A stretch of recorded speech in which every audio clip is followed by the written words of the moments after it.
Mesdames, bonjour, monsieur, bonjour, bienvenue à cette nouvelle édition de Un jour, un événement sur Canal 2 International. L'événement du jour est porté dans un livre qui vient de paraître et qui s'appelle Les Nouvelles Interdites. Ce sont des nouvelles qui sont proposées par quelqu'un qu'on ne va pas présenter sur ce plateau. C'est un habitué de Un jour, un événement, le prince Bele Kumbandoumbe III, qui vient donc de rendre public cet ensemble de nouvelles qui porte le nom assez édifiant de Nouvelles Interdites, prince Kumbandoumbe. Bonjour et bienvenue. Bonjour Jean-Jacques Zé, bonjour chers auditeurs et auditrices. Alors vous avez tout écrit, maintenant vous écrivez les Nouvelles Interdites, on voit bien à la une avec un bandeau rouge. Qu'est-ce qui est interdit? C'est quand même des nouvelles. Oui, mais dans notre Afrique, il n'est pas de bon ton de dire beaucoup de choses. On nous a habitués à dire ce qu'on doit dire et non pas à dire ce que vous voyez. Et moi, c'est un livre que j'ai écrit, ce sont des nouvelles que j'ai rédigées entre 1970 et 1975. C'est-à-dire à peine 10 ans après les indépendances du Cameroun et des pays africains. J'étais très très jeune, mais moi-même je suis surpris que j'ai pu écrire tout cela, que j'ai eu le courage d'écrire tout ce qu'il y a vraiment dans ce livre, et non seulement le courage, mais aussi la perspicacité de l'analyse et de l'observation. Alors, ce n'est pas un livre, ce n'est pas un essai, ce sont des nouvelles qu'on peut lire autour du feu, dans la cour, au salon, quand tout le monde est rassemblé, même à haute voix, mais ce sont des nouvelles qui disent ce qui s'est passé dans nos pays et surtout dans notre cher pays. On va revenir justement sur ce qui s'est passé et qui est relayé à travers ces nouvelles. Vous choisissez votre forme d'écriture, mais pour véhiculer ces messages-là, on est quand même surpris. Vous les écrivez entre 1970 et 1975, vous les rendez publics aujourd'hui. Par rapport à l'opportunité, pourquoi vous choisissez seulement maintenant? Non, ce sont des nouvelles que j'ai écrites, comme vous dites, entre 70 et 75. Et ce sont des nouvelles qui ont été publiées en France en 1978, mais qui n'ont pas eu le droit de circuler au Cameroun. Et comme je savais que de toute façon, on n'allait pas permettre que ces nouvelles circulent au Cameroun, c'est pour ça que dès le départ, j'ai intitulé Nouvelles Interdites. Et c'est un éditeur français à Lyon, Fédérop, qui a donc en 1978 publié, mais ça n'a jamais circulé. Alors, lorsque vous les faites publier en 1978 en France, est-ce que vous vous dites simplement qu'elles vont être interdites au Cameroun? Ah oui. Ou alors vous aviez la conviction, j'avais la conviction. Des actes qui montraient mais je savais ce qui se passait au Cameroun. Je savais ce qui se passait au Cameroun. C'était des temps difficiles. Et aujourd'hui, vous voyez, avant de venir à l'émission, je me suis dit, mais quelqu'un qui a 50 ans, c'est-à-dire qui est né en 1960, il avait 10 ans quand j'écrivais ces nouvelles.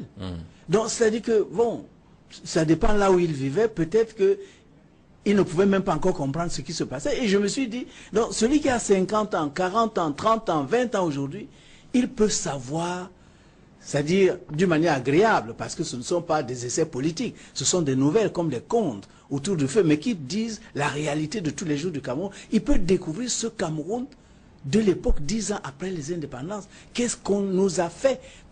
Qu'est-ce qui se passait dans les maisons? Qu'est-ce qui se passait dans l'armée? Qu'est-ce qui se passait? Comment est-ce que les vieux transmettaient le savoir aux jeunes? Qu'est-ce qui se passait entre les hommes et les femmes? Les fameuses veuves joyeuses des années 70.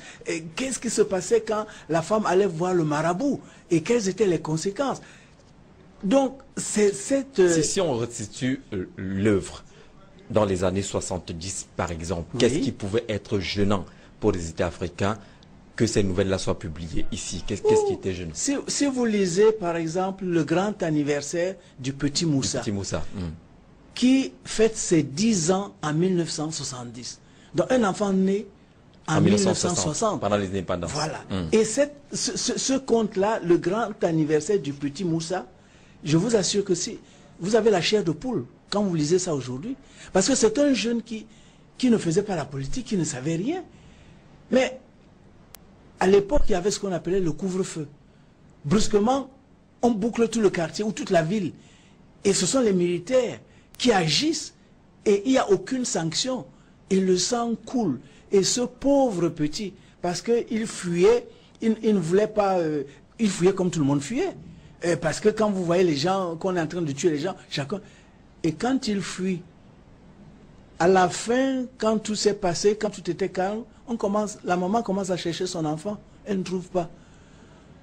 Elle va partout, dans les commissariats, chez les abbés, elle ne trouve pas. Et c'est un jour qu'on commence à dire que mais il y a une fosse septique quelque part qui pue trop là. On alerte donc l'abbé du quartier. L'abbé vient, il appelle les sapeurs-pompiers, et c'est là qu'on découvre que le pauvre, n'est-ce pas, pendant qu'il courait donc, il s'est précipité dans une fosse septique et c'est comme ça qu'il est mort, à l'âge de 10 ans. Et ça, ce ne sont pas des histoires que j'ai inventées. Alors, c'est pour dire quoi? Que pendant les premières années d'indépendance, sur le continent africain, c'était difficile, on n'avait aucun pouvoir, on subissait ce genre de choses, coups-feux, tueries, ainsi de suite. Oui, et ça, ce sont des nouvelles vraies. C'est comme une nouvelle, par exemple, ce qu'on appelle le visiteur inattendu. Un jour, à la mission catholique de Sousa, parce que je vous dis que ces nouvelles, je n'ai rien inventé. J'ai seulement mis sous ma plume ce qui se passait, surtout dans mon cher pays, le Cameroun. Un jour, un colonel vient avec plusieurs jeeps là, il s'enfonce dans la mission catholique de Sousa. Je ne sais pas si vous connaissez. Sousa, pas loin d'ici en tout voilà. cas. Et là où il y a maintenant le collège Herbert de Sousa. Il s'enfonce, il encercle, tout le monde a peur, l'abbé a peur, que qu'est-ce qui se passe? Alors on dit qu'il a des choses interdites, ils sont avec des maquisards ou des choses comme ça, etc. Et quand il fouille donc partout, il ne voit rien, c'est là où le colonel dit donc à ces éléments, retirez-vous. Et il dit à l'abbé, n'aie pas peur, je sais que tu as un livre là, qu'on ne peut pas trouver, moi je veux lire ça. Prête-moi, entre nous deux là, personne ne va rien savoir. L'abbé donc entre dans son armoire là, il prend le livre, il lui donne. Et dès qu'il lui donne, il dit, merci, je vais aller lire et je vais venir te rendre. Et là, il appelle ces éléments, il dit, comme on fait toujours, vous savez, ce théâtre des hommes de l'armée, il dit, bon, il n'y a rien, allez, on embarque. Ils s'en vont. Tout simplement parce que le gars voulait lire un livre que l'abbé avait. Il est obligé de descendre avec tout un contingent, voilà, des hommes en tenue. Parce que l'abbé n'aurait jamais dit que j'ai ce livre. Les livres, la circulation des livres, c'était quelque chose. C'était interdit. Beaucoup de livres qui parlaient de nos pays étaient interdits de circulation. C'est ça que nous avons vécu à cet âge-là. Hein? Donc je peux multiplier les exemples, ou bien Django le voleur d'occasion. Un jeune qui, ici à Douala, un jeune là qui se promène et qui voit à la banque qu'un monsieur a décaissé beaucoup d'argent. Donc il suit le monsieur là, il avait décaissé 10 millions. Il suit donc le monsieur là de loin, jusqu'à ce que le monsieur arrive donc chez lui. Le monsieur arrive chez lui, donc il entre dans la chambre, il cache l'argent dans la chambre, après il s'en va. Il s'en va avec un ami boire un coup, etc. Et c'est pendant ce temps que Django, il réussit donc à entrer jusque dans la chambre. Pendant ce temps, la femme était à la cuisine, elle était en train de faire à manger. Et Django entre dans la chambre et brusquement, il entend la femme qui entre. Donc, il est obligé de se cacher sous le lit. Il se cache sous le lit et puis la femme voit l'argent. Elle dit, quoi? Donc, il a tout ça. Et elle dit, demain, je serai veuve. Donc, le gars, il ne comprend pas pourquoi la femme dit ça. Alors, finalement, il se dit, ça veut dire quoi? Demain, je serai veuve. Alors, il essaie d'escalader encore. Et c'est là qu'il voit que, dans la cuisine où la femme était en train de manger, elle prend donc une poudre, là, un poison, elle met dans la nourriture. Donc, pour elle, demain, vraiment, elle allait être veuve. Une veuve joyeuse. Une veuve joyeuse. Alors, vous voyez une histoire comme ça. Le gars vient juste pour voler l'argent. Et il est maintenant en face d'un meurtre. Et quand effectivement ce monsieur-là rentre à la maison, la femme, c'est-à-dire lui fait de beaux sourires, plus etc. avec son ami, lui il commence donc à manger. Le monsieur commence à manger. Et c'est là où Django, donc, qui est venu voler ça, il dit, non, ne mangez pas. Il devait plutôt le sauveur. Nourriture. Il devait le sauveur. Mais c'était trop tard. Et le mari meurt.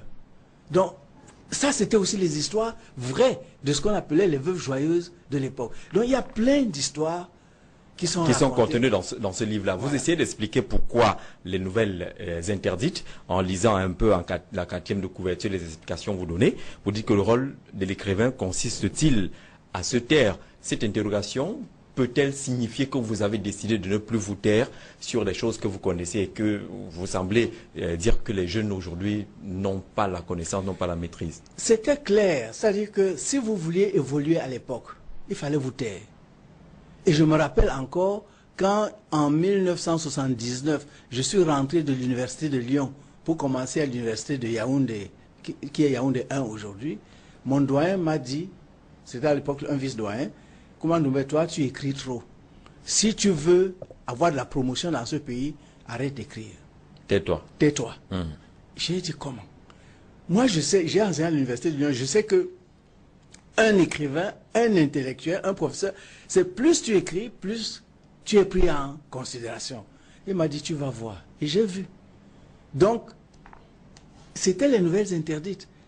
Vous vous sentiez quand même à l'aise dans votre quotidien de ne pas publier, de ne pas partager ces choses que vous connaissiez? Ça fait quand même 40 ans d'écriture professionnelle. Est-ce que vous sentiez qu'il manquait quelque chose si vous ne parlez pas aujourd'hui des nouvelles interdites? Ah oui, parce que quand j'ai relu ce livre, je me suis dit, mais c'est pas possible. C'est comme si c'était les choses d'aujourd'hui. Il faut que je donne ça comme une espèce de cadeau de ma part à notre population. C'est vrai. Et Noël, bon... Qu'est-ce qui peut s'affirmer comme étant des réalités d'aujourd'hui lorsqu'on parcourt les nouvelles interdites? C'est un vieux livre, c'est des vieilles nouvelles, oui. Plusieurs années, plus de 50 ans après. Qu'est-ce qui peut être lié ou est-ce qui vous convainc dans la position selon laquelle, eh bien, c'est comme si ça se passait aujourd'hui? Oui, mais parce que, bon, je n'ai pas parlé, par exemple, du vieux Mumba. Le vieux Mumba, le vieux papa, qui raconte chaque soir les histoires et qui a refusé d'aller à l'école qu'il appelle l'école du blanc.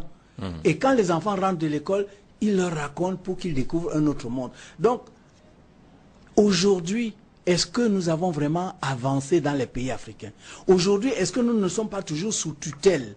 Aujourd'hui, est-ce que vraiment nous avons le droit de dire haut et fort ce qui nous préoccupe sans que les conséquences soient négatives?